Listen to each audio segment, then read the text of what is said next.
Assalamualaikum warahmatullahi wabarakatuh. Apa kabar anak-anakku Sholih dan Sholihah kelas 6 Pulau Sulawesi? Hari ini kita akan belajar agama Islam dan budi pekerti. Tema kali ini adalah tentang beriman kepada qada dan qadar.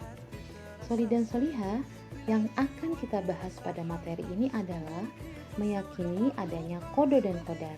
Yang kedua, memiliki sikap yang mencerminkan beriman kepada qada dan qadar, memahami hikmah beriman kepada qada dan qadar, serta menunjukkan contoh beriman kepada qada dan qadar dalam kehidupan sehari-hari. Untuk lebih lanjut, kita akan memahami tentang pengertian qada dan qadar. Pengertian qada.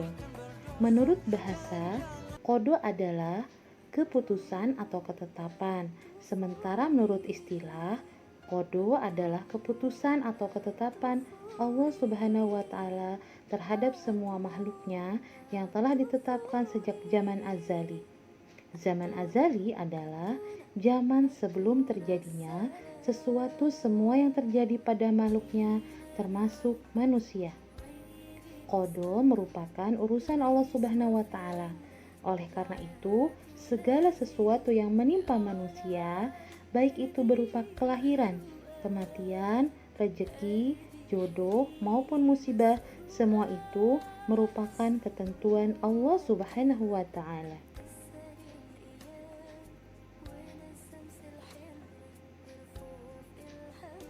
Dalam hal ini, firman Allah Subhanahu wa Ta'ala di surat Al-Hadid ayat 22 menjelaskan, A'udzu billahi minasyaitonir rajim.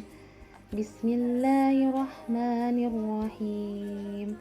Ma asaba min musibah fil ardi wala fi anfusikum illa fi kitabim min qabli an nabra'aha inna dzalika 'ala Allah yasir.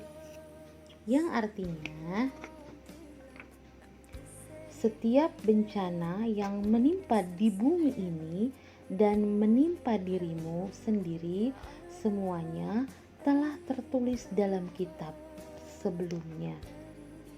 Kami mewujudkan sungguh yang demikian itu mudah bagi Allah.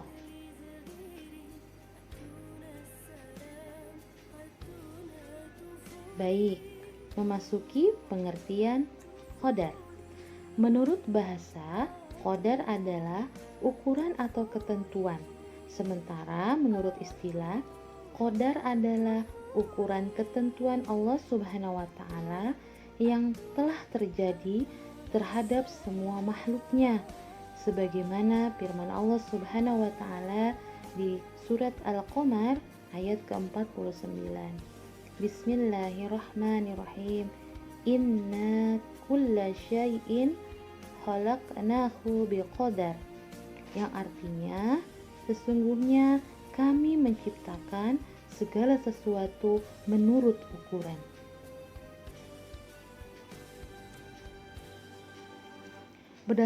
Berdasarkan ayat tersebut, kita dapat mengetahui bahwa segala sesuatu yang diciptakan Allah Subhanahu wa Ta'ala itu senantiasa ditentukan dengan ukuran tertentu. Misalnya, si A ukuran rezekinya sekian, si B umurnya sekian. Begitu juga dengan kehidupan di muka bumi ini. Misalnya, matahari terbit dari arah timur dan tenggelam arah barat. Benda jatuh ke bawah dan tanaman tumbuh. Semua itu adalah ketentuan Allah Subhanahu wa Ta'ala yang dapat kita sebut dengan sunatullah atau kehendak Allah Subhanahu wa Ta'ala.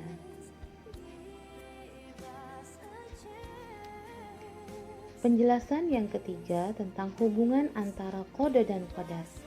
Qada dan qadar disebut juga dengan takdir.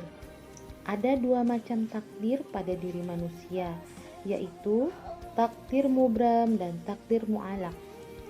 Takdir mubram adalah ketentuan Allah Subhanahu wa taala yang dapat atau tidak dapat diubah oleh manusia. Contohnya, kematian bayi lahir laki-laki atau perempuan terjadi pada hari kiamat. Terjadinya hari kiamat.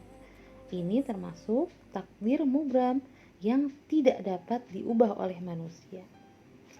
Takdir mu'alaq adalah ketentuan Allah Subhanahu wa taala yang mungkin dapat diubah oleh manusia dengan cara usaha atau ikhtiar dan berdoa. Misalnya, orang yang malas belajar dapat menjadi pandai apabila rajin berusaha dan bekerja keras. Kalian bisa melihat ya di surat An-Najm ayat 39, dan bahwasannya seorang manusia tidak memperoleh selain apa yang telah diusahakannya. Anak-anakku sholih dan sholihah, semoga dengan materi ini kalian bersungguh-sungguh bahwa takdir Allah dapat dirubah apabila kalian belajar dengan sungguh-sungguh, apabila kalian mempunyai azam yang kuat untuk menjadi orang-orang yang bermanfaat.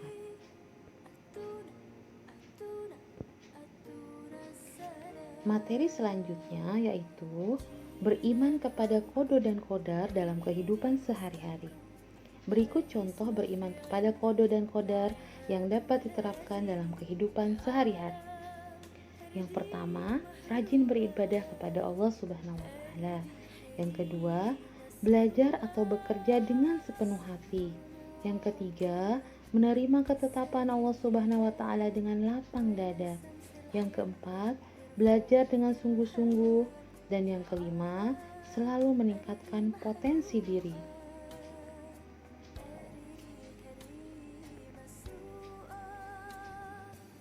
Yang kelima, hikmah beriman kepada qada dan qadar. 1. Sungguh-sungguh berusaha dalam kehidupan. Yang kedua, sabar menghadapi cobaan. Dan yang ketiga, senantiasa selalu berserah diri dan bersabar. Hal ini disesuaikan dengan ayat Al-Quran di surat Al-An'am ayat ke-162 sampai dengan 163. Bismillahirrahmanirrahim. Qul inna salati wa nusuki wa mahyaya wa mamati lillahi rabbil alamin. La syarika lahu wa bidzalikal umirtu wa ana awwalul muslimin.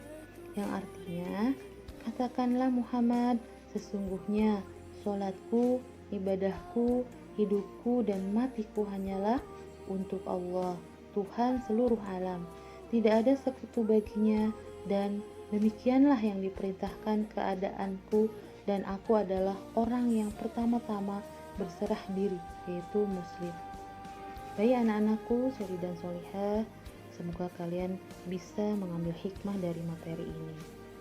Tetap semangat dalam belajar, tetap berusaha untuk menjaga kesehatan agar terhindar dari pandemi yang ada pada waktu ini. Budini ucapkan terima kasih, semoga bermanfaat. Wassalamualaikum warahmatullahi wabarakatuh.